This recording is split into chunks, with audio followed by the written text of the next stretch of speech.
ഓർമ്മശക്തി എന്നത് ദൈവം നമുക്ക് തന്ന വലിയ ഒരു അനുഗ്രഹമാണ്, ശരിയല്ലേ? നമ്മൾ ജനിക്കുന്നത് ഓർമ്മശക്തി ഇല്ലാതെയാണെങ്കിലും ഓർമ്മശക്തി ഇല്ലാതെ ജനിക്കുന്നവൻ ഒന്നുമല്ല, ആരുമല്ല. പഠിക്കാനോ ചിന്തിക്കാനോ കഴിവില്ലാത്ത, ഇന്റലിജൻസ് ഇല്ലാത്ത ഒരു ജീവി മാത്രമായിരിക്കും നമ്മൾ ധരിക്കുന്ന ഷൂവിന്റെ ലൈസ് എങ്ങനെ കെട്ടണം എന്നുപോലും അറിയാത്ത, എന്നുപോലും ഓർമ്മിച്ചെടുക്കാൻ കഴിയാത്ത വെറും ജീവികൾ മാത്രം. ഓർമ്മശക്തി എന്നതാണ് എല്ലാവരുടെ ജീവിതത്തെയും പരസ്പരം ബന്ധിക്കുന്ന പശ എന്ന് പറയുന്നത്. അതാണ് എല്ലാവരും ആക്കുന്നത്. നമ്മുടെ ഓർമ്മശക്തി ഉപയോഗിച്ചുകൊണ്ടാണ് നമ്മൾ പലപ്പോഴും പല തീരുമാനങ്ങളും എടുക്കുന്നത്. അതുകൊണ്ട് തന്നെ നമ്മുടെ ജീവിതത്തിന്റെ തീരുമാനങ്ങൾ, നമ്മുടെ ജീവിതത്തിന്റെ ദിശ തീരുമാനിക്കുന്നത് നമ്മുടെ ഓർമ്മകളിലുള്ള കാര്യങ്ങളാണ്.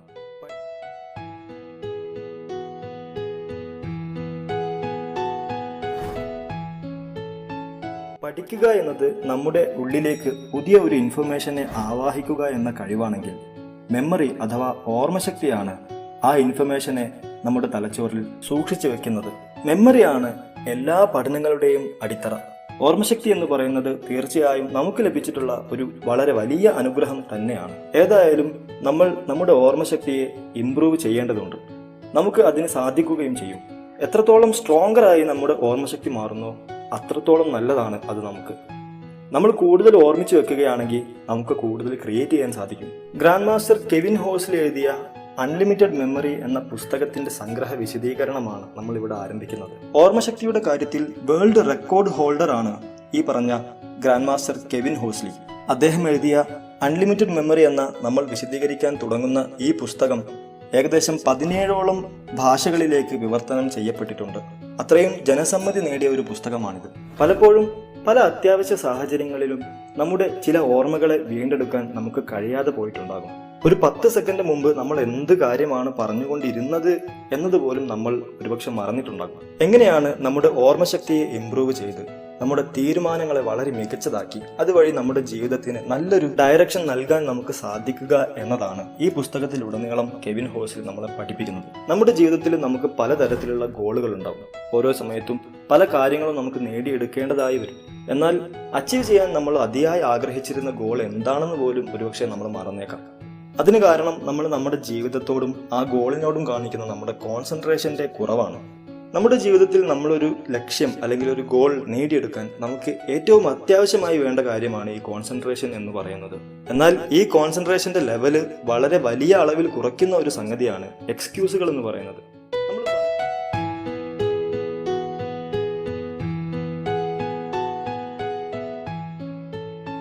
നമ്മൾ പല കാര്യങ്ങൾക്കും എക്സ്ക്യൂസുകൾ കാണാറുണ്ട്. എന്തെങ്കിലും ഒരു കാര്യം നമ്മൾ ചെയ്യണമെന്ന് കരുതി കഴിഞ്ഞാൽ അത് ചെയ്യേണ്ട സമയം വരുമ്പോൾ നമ്മൾ കരുതും, ഒരുപക്ഷെ ഇപ്പം ചെയ്യണ്ട, കുറച്ച് കഴിഞ്ഞിട്ട് ചെയ്യാം, അല്ലെങ്കിൽ ഇപ്പം എനിക്ക് ചെയ്യാൻ ഈ കാര്യമുണ്ട്, ഇത് കഴിഞ്ഞിട്ട് അത് വേണമെങ്കിൽ ചെയ്യാം. അങ്ങനെയൊക്കെ ഓരോ എക്സ്ക്യൂസുകൾ കണ്ടെത്തി നമ്മൾ നമ്മുടെ കോൺസെൻട്രേഷന്റെ ലെവല് സാധാരണ രീതിയിൽ കുറച്ചുകൊണ്ടിരിക്കുകയാണ് എന്നാണ് രചയിതാവ് ഈ പുസ്തകത്തിൽ ആദ്യം തന്നെ നമ്മളെ പഠിപ്പിക്കുന്നത്. ഇങ്ങനെ എക്സ്ക്യൂസുകൾ തുടർച്ചയായി നടത്തിക്കൊണ്ടിരിക്കുന്ന ആളുകളാണ് ജീവിതത്തിൽ ഒരു വലിയ മുന്നേറ്റം ഒരിക്കലും അവർക്ക് എടുത്തു പറയാൻ സാധിക്കാതെ വരുന്നവർ. ഈ പറഞ്ഞ എക്സ്ക്യൂസുകളുടെ ജോലി ഒന്നേ ഒന്ന് മാത്രമാണ്. അതെന്താണ്? നമ്മൾ പുതിയ കാര്യങ്ങൾ നേടിയെടുക്കുന്നത് അല്ലെങ്കിൽ പുതിയ കാര്യങ്ങൾ പഠിച്ചെടുക്കുന്നതിൽ നിന്നും നമ്മളെ തടയുക. അതുവഴി നമ്മുടെ ലക്ഷ്യങ്ങളിലേക്ക് നമ്മുടെ ദൂരത്തെ കൂട്ടുകയും ചെയ്യുക. മെമ്മറി വർദ്ധിപ്പിക്കുന്ന കാര്യം സംസാരിക്കുമ്പോൾ എന്തിനാണ് എക്സ്ക്യൂസുകളെ പറ്റി പറയുന്നത്? എക്സ്ക്യൂസസിനെ നമ്മൾ നമ്മുടെ ജീവിതത്തിൽ നിന്നും മാറ്റിക്കഴിഞ്ഞാൽ മാത്രമേ നമ്മുടെ മെമ്മറിയെ നമുക്ക് വർദ്ധിപ്പിക്കാൻ സാധിക്കൂ.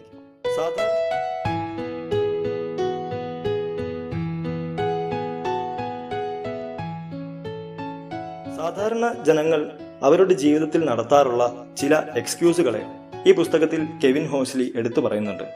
അതിൽ ഏറ്റവും പ്രധാനപ്പെട്ട ഒന്നാണ് നമ്മൾ ഹെൽപ്ലെസ് ആണെന്ന് ആദ്യം നമ്മളോട് തന്നെ നമ്മൾ പറയുക എന്നത്. അടുത്തത് തുടർച്ചയായി വേറെ ഏതെങ്കിലും ഒരു വ്യക്തിയുടെ കാരണം കൊണ്ടാണ് നമുക്കത് നേടിയെടുക്കാൻ സാധിക്കാതെ പോയതെന്ന് വേറെ ഏതെങ്കിലും ഒരാളുടെ മേലേക്ക് കുറ്റത്തെ ചാർത്തുക. അടുത്തതെന്ന് പറയുന്നത് നമ്മൾ നേടിയെടുക്കാൻ ആഗ്രഹിക്കുന്ന നമ്മുടെ ലക്ഷ്യങ്ങളുടെ സ്ട്രെസ്സിനെ കുറിച്ച് വല്ലാതെ ചിന്തിച്ച് വ്യാകുലപ്പെട്ടുകൊണ്ടിരിക്കുക എന്നത്.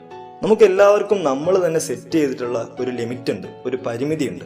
ആ പരിമിതികളെ കുറിച്ച് നമ്മൾ തുടർച്ചയായി ഇങ്ങനെ ചിന്തിച്ചുകൊണ്ടിരിക്കുകയാണെങ്കിൽ അല്ലെങ്കിൽ തുടർച്ചയായി ആ പരിമിതികളിൽ വിശ്വസിച്ചുകൊണ്ടിരിക്കുകയാണെങ്കിൽ നമ്മുടെ ജീവിതം തുടർച്ചയായി ആ ലിമിറ്റുകൾക്കുള്ളിൽ കിടന്ന് റെസ്ട്രിക്റ്റ് ചെയ്യപ്പെടും എന്നാണ് രചയിതാവ് ഇവിടെ പറയുന്നത്. ഏതെങ്കിലും ഒരു വ്യക്തിയെയോ ഏതെങ്കിലും ഒരു കാര്യത്തെയോ കുറ്റക്കാരാക്കാതെ ഒരിക്കലും തന്നെ നമുക്ക് നെഗറ്റീവ് ഇമോഷൻസ് ഉണ്ടാവുകയില്ല. ആ വ്യക്തി ഒരുപക്ഷെ നമ്മൾ തന്നെ ആയിരിക്കാം. പക്ഷെ നമ്മൾ മനസ്സിലാക്കേണ്ട കാര്യം എന്ന് പറയുന്നത് ഇപ്പോൾ ഈ നിമിഷം മുതൽ നമ്മൾ എക്സ്ക്യൂസുകളുടെ ശക്തിയെ നമ്മുടെ മനസ്സിൽ നിന്നും എടുത്തു മാറ്റണം. എങ്കിൽ മാത്രമേ നമ്മൾ ആഗ്രഹിച്ചിട്ടുള്ള നമ്മുടെ ലക്ഷ്യങ്ങളെ നേടിയെടുക്കാൻ നമുക്ക് സാധിക്കുകയുള്ളൂ. ഇപ്പോൾ അൺലിമിറ്റഡ് മെമ്മറി എന്ന ഈ പുസ്തകം വായിക്കുന്ന സമയത്ത് അല്ലെങ്കിൽ ഈ പുസ്തകത്തെ കേൾക്കുന്ന സമയത്ത് നമ്മുടെ മെമ്മറി പവർ എങ്ങനെ ഇംപ്രൂവ് ചെയ്യാം എന്നതാണ്, അല്ലെങ്കിൽ നമ്മുടെ മെമ്മറി പവർ ഇംപ്രൂവ് ചെയ്യണം എന്നതാണ് നമ്മുടെ ലക്ഷ്യം. അതിന് ബാധ്യതയായി വരുന്ന നമ്മുടെ എക്സ്ക്യൂസുകളെ അപ്പം നമ്മൾ ഒഴിവാക്കി വെക്കണം. ഈ എക്സ്ക്യൂസുകളെയും ജഡ്ജ്മെന്റുകളെയും കംപ്ലൈന്റുകളെയൊക്കെ നമ്മുടെ ജീവിതത്തിൽ നിന്നും നമ്മൾ ഒഴിവാക്കുകയാണെങ്കിൽ അത് മാത്രം മതി നമ്മുടെ മെമ്മറി പവർ, നമ്മുടെ കോൺസെൻട്രേഷന്, അതുപോലെ പഠിച്ചെടുക്കാനുള്ള നമ്മുടെ ശക്തിയൊക്കെ വർദ്ധിപ്പിക്കാൻ. ഇപ്പൊ നമ്മൾ പറഞ്ഞത് എക്സ്ക്യൂസുകളെ കുറിച്ചാണ്. അടുത്തത് നമ്മൾ മനസ്സിലാക്കിയിരിക്കേണ്ടത് നമ്മുടെ ബിലീഫ് സിസ്റ്റത്തെ കുറിച്ചാണ്, നമ്മുടെ വിശ്വാസത്തെ കുറിച്ച്.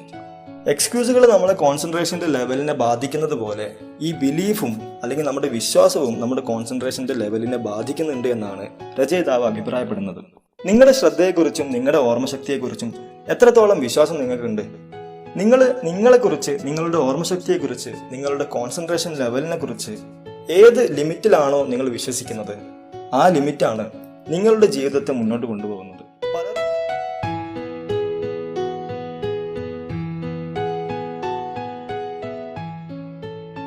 പലർക്കും തന്നെ അവരുടെ ഉള്ളിലെ യഥാർത്ഥ പൊട്ടൻഷ്യലിനെ, യഥാർത്ഥ ശക്തിയെ ഉപയോഗിക്കാൻ സാധിക്കാതെ പോയതിന്റെ കാരണമെന്ന് പറയുന്നത് അവരുടെ ഓർമ്മശക്തിക്കും അതുപോലെ അവരുടെ കോൺസെൻട്രേഷനും അവർ തന്നെ വെച്ചിട്ടുള്ള ലിമിറ്റാണ്. നമുക്കൊരു പ്രത്യേക ലിമിറ്റ് ഉണ്ട് എന്ന് നമ്മൾ വിശ്വസിക്കുന്നുണ്ടോ?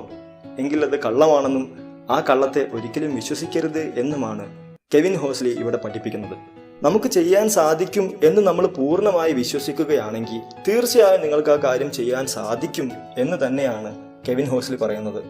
അവിടെ നമ്മുടെ ഏക ലിമിറ്റ് എന്ന് പറയുന്നത് നമ്മുടെ മൈൻഡാണ്, നമ്മുടെ മനസ്സാണ്. എന്നാൽ നമ്മുടെ ലൈഫിന്റെ ഗോളുകളെ അച്ചീവ് ചെയ്യാൻ വേണ്ടി നമ്മൾ നിൽക്കുന്ന സമയത്ത് ഇങ്ങനെയുള്ള വിശ്വാസങ്ങൾ നമ്മളെ അതിൽ നിന്നും തടയാറുണ്ട് പലപ്പോഴും.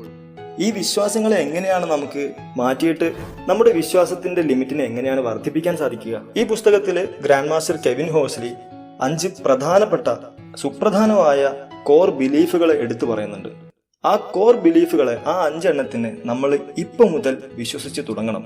എങ്കിൽ മാത്രമേ നമ്മുടെ കോൺസെൻട്രേഷൻ ലെവലിനെ വളരെ മികച്ചതാക്കി മാറ്റാൻ നമുക്ക് സാധിക്കുകയുള്ളൂ. അതിൽ ആദ്യത്തേത് എന്ന് പറയുന്നത് നമ്മൾ ജനിച്ചിട്ടുള്ളത് അൺലിമിറ്റഡ് മെമ്മറിയുമായാണ്, അല്ലെങ്കിൽ അൺലിമിറ്റഡ് കോൺസെൻട്രേഷൻ പവറുമായാണ് എന്നതാണ്. ഈ പറഞ്ഞത് വളരെ വലിയൊരു സത്യമാണ്. നിങ്ങൾ ചിന്തിച്ചു നോക്കിയിട്ടില്ലേ? ഹിപ്നോട്ടൈസ് ചെയ്യുന്ന സമയത്ത് പലരും അവരുടെ ഭൂതകാലങ്ങളിലുള്ള ബോധമനസ്സുകൊണ്ട് ഓർമ്മിച്ചെടുക്കാൻ സാധിക്കാത്ത പല കാര്യങ്ങളെയും ഓർത്തെടുക്കുന്നത് അതെങ്ങനെയാണ്? നമ്മുടെ ഓർമ്മശക്തി അത്രയും അൺലിമിറ്റഡ് ആണ്. അടുത്തതായി നമ്മൾ വിശ്വസിക്കേണ്ട കാര്യം എന്ന് പറയുന്നത് മെമ്മറി ഇംപ്രൂവ്മെന്റ് എന്ന് പറയുന്നത്, നമ്മുടെ ഓർമ്മശക്തിയെ വർദ്ധിപ്പിക്കുക എന്ന് പറയുന്നത് വളരെ പ്രധാനപ്പെട്ട ഒരു കാര്യമാണ് എന്നതാണ്. ശരി, മൂന്നാമത്തെ കാര്യം എന്ന് പറയുന്നത് നമ്മുടെ ഓർമ്മശക്തി മറ്റുള്ളവരെക്കാളും വേറെ രീതിയിൽ മികച്ചു നിൽക്കുന്നവയാണ്. അതായത് നമ്മൾ ആരും തന്നെ ഒരുപോലെയല്ല.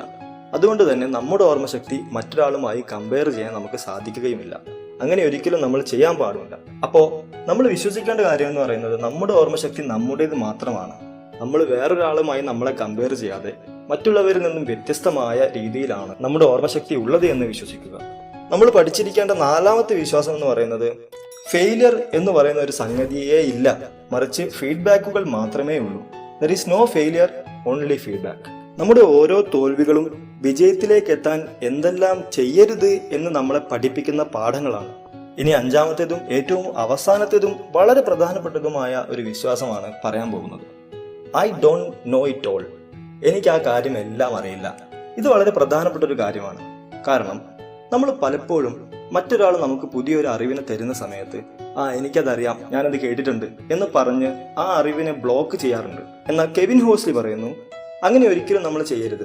പകരം അയാൾക്ക് പറയാനുള്ള കാര്യങ്ങൾ എന്താണെന്ന്, അയാൾ മനസ്സിലാക്കിയിട്ടുള്ള കാര്യങ്ങൾ എന്താണെന്ന് പൂർണ്ണമായും കേൾക്കാനുള്ള മനസ്സ് കാണിക്കുക. അങ്ങനെ നമുക്കറിയാവുന്ന കാര്യങ്ങളുടെ മേൽ പോലും അറിവുകളെ കൂടുതൽ കൂടുതൽ സ്വായത്തമാക്കുക. എനിക്കെല്ലാം അറിയാം എന്ന ധാരണ നമ്മിൽ നിന്നും മാറ്റിയെടുത്ത് എനിക്കെല്ലാം പഠിച്ചെടുക്കേണ്ടതുണ്ട്, ഞാൻ എല്ലാം അറിഞ്ഞിരിക്കേണ്ടതുണ്ട് എന്ന ധാരണ കൊണ്ടുവന്ന് ആ രീതിയിൽ ജീവിതത്തെ മുന്നോട്ട് കൊണ്ടുപോവുക. ഈ പറഞ്ഞ 5 കാര്യങ്ങളും പഠിപ്പിച്ചു തരുന്നത് ഗ്രാൻഡ് മാസ്റ്റർ കെവിൻ ഹോസ്ലിയാണ്. അദ്ദേഹം ഓർമ്മശക്തിയുടെ കാര്യത്തിൽ വേൾഡ് റെക്കോർഡ് ഹോൾഡർ ആണ്. അപ്പൊ അദ്ദേഹം പറയുന്ന കാര്യങ്ങളിൽ എന്തോ കാര്യമുണ്ട് എന്ന് മനസ്സിലാക്കിയിട്ടെങ്കിലും ഈ പറഞ്ഞ 5 കാര്യങ്ങളും ഇപ്പൊ മുതൽ വിശ്വസിച്ചു തുടങ്ങുക. അങ്ങനെ വിശ്വസിച്ച് തുടങ്ങുന്നവർക്ക് മാത്രമേ അവരുടെ ഓർമ്മശക്തിയെ അൺലിമിറ്റഡ് ആയി ഇംപ്രൂവ് ചെയ്യാൻ സാധിക്കുകയുള്ളൂ എന്നാണ് കെവിൻ ഹോസ്ലി പറയുന്നത്. ഇനി പലരും വിശ്വസിക്കുന്നത് സൂപ്പർ കോൺസെൻട്രേഷൻ എന്ന് പറയുന്നത് ഒരു മാജിക്കൽ പവറാണ്, വളരെ ചിലർക്ക് മാത്രം ദൈവം കൊടുത്തിട്ടുള്ള ഒരു അപൂർവ നിധിയാണ് എന്നൊക്കെയാണ്. ഈ ഒരു വിശ്വാസത്തെ പാടെ നിഷേധിച്ച് തള്ളുകയാണ് നമ്മുടെ രചയിതാവ്.